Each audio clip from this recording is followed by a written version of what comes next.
V. William Wordsworth. William Wordsworth was born in Cumberland, now Cumbria, in English Lake District, a beautiful region near the Scottish border, in 1770. He graduated from St. John's College, Cambridge. He had been on a walking tour of France and Alps, and his contact with revolutionary France had filled him with enthusiasm for the democratic ideals, which he hoped could lead to a new and just social order. He returned to France and fell in love with Annette Vallon, who bore him a daughter, Caroline. The brutal developments of the Revolution and the declaration of war between England and France in 1793 brought him to the edge of a nervous breakdown. In 1795, he received an inheritance and moved to Dorset with his sister Dorothy, who remains his most faithful friend. She constantly supported his poetry. She copied down his poems and recorded their life in her journals, which sometimes provide an interesting insight into the experience which generated Wordsworth's poems. In the same year, he met Samuel Taylor Coleridge. Their friendship proved crucial to the development of English Romantic poetry. They produced together a collection of poems called Lyrical Ballads, which appeared anonymously in 1798. The second edition also contained Wordsworth's famous preface, which was to become the manifesto of the English Romanticism. Wordsworth is also celebrated for his Lucy poems, a series of 5 poems written between 1798 and 1801. In 1799, William and Dorothy settled in the Lake District, and in 1802, William married a childhood friend, and they have 5 children.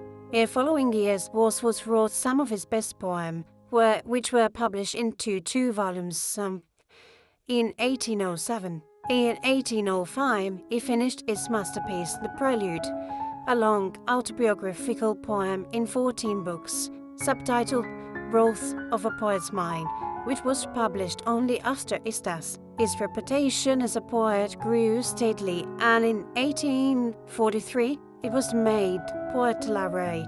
The last years of his life were marked by the growing conservatism of his political views. He died in 1850. For him, Wordsworth, imagination was synonymous with intuition, the power to see into the life of the things. All genuine poetry takes its origin from emotion recollected in tranquility, so that we read in a poem results from the active relationship of present to past experience. Through the recreative power of memory, the emotion is reproduced and purified in poetic form, so that a second emotion, kindred to the first one, is generated. The whole process could be described as in the sequence below: object, poet, sensory experience, emotion, memory, recollection in tranquility, contemplation of emotion, kindred emotion, poet, poem, and reader, emotion. The manifesto of English Romanticism. In the 18th century, English poetry was mainly composed at the highest level of diction. For Wordsworth, however, poetry was a solitary act, originating not in the extraordinary, but in the ordinary. He belonged to the first generation of Romantic poets, which was characterized by the attempt to rise above poetry.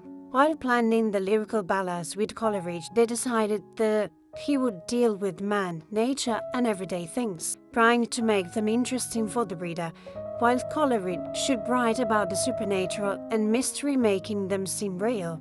Wordsworth's strongest objection to the 18th century poetry was its artificial, elevated language, which he called poetic diction.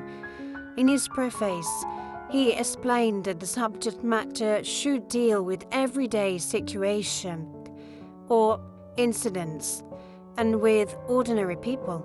The language should be simple and the object called by their ordinary names. The reason for Wordsworth's choice lies in the fact that in an unpopular life, Man is nearer to his own purer passions. Therefore, the poet is not a man in an ivory tower, but a man among men, writing about what interests mankind. Wordsworth shared Rousseau's faith in the goodness of nature, as well as in the excellence of the child. He thought that man could achieve that good through the cultivation of his senses and feelings. He was interested in the relationship between the natural world and the human consciousness, rather than a precise and objective observation of natural phenomena. His poetry offers a detailed account of the complex interaction between man and nature, of the influences, insights, emotions, and sensation which arise from this contact. When a natural object is described, the main focus of interest is actually the poet's response to that object. Wordsworth believed that man and nature are inseparable. Man exists not outside the natural world, but as an active participant in it. In his pantheistic view, Wordsworth saw nature as something that includes both inanimate and human nature. Each is a part of the same whole. Nature is a source of pleasure and joy. It comforts man in sorrow and teaches him how to love and to act in a moral way. Wordsworth also saw it as the seat of the mighty spirit of the universe. For Wordsworth, nature was also a world of sense perception, and he used especially the sensibility of the eye and ear. He was influenced by the associationist philosopher David Hartley, in his belief that our moral character develops during childhood as a result of the pleasure and pain caused by our physical experience. Sensations lead to simple thoughts, which later combine into complex and organized idea. In fact, Wordsworth was most interested in the growth of his relationship with nature, in the ways it influenced him at the different points in his life, and the ways in which his awareness of it changed. Memory, therefore, is a major force in the process of growth of the poet's mind and moral character, and it is memory that allows Wordsworth to give poetry its life and power. The poet has a great sensibility and an ability to see into the heart of things. The power of imagination enables him to communicate his knowledge, so that he becomes a teacher showing others how to understand their feelings and improve their moral being. His task consists in drawing attention to the ordinary things of life, to the humblest people, where the deepest emotion and truth can be found. Wordsworth abandoned the 18th century heroic couplet.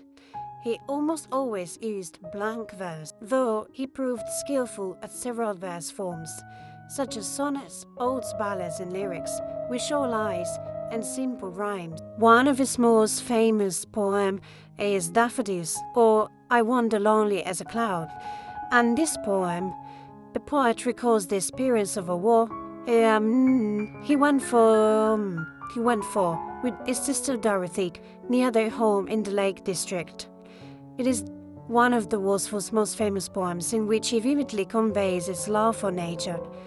Written in 1804 and published in 1807, the poem consists of 4 stanzas with an ABABCC rhyme scheme. It begins with the speaker comparing himself to a lonely cloud, and then describes the encountering a vast field of golden daffodils by a lake, tractoring and dancing in a breeze.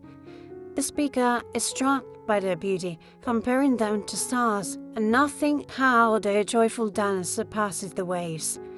The final stanza reveals the lasting impact with this sight, explaining how the memory of the daffodils bring pleasure and fills his heart when he is in a reflective mood, allowing his heart to dance with them. The poem was inspired by a walk William took with his sister near Ullswater in 1802. Dorsey's journal entry from that day contains a vivid description of the daffodils, noting how they tossed and reeled and danced and seemed as if they very loath with the wind.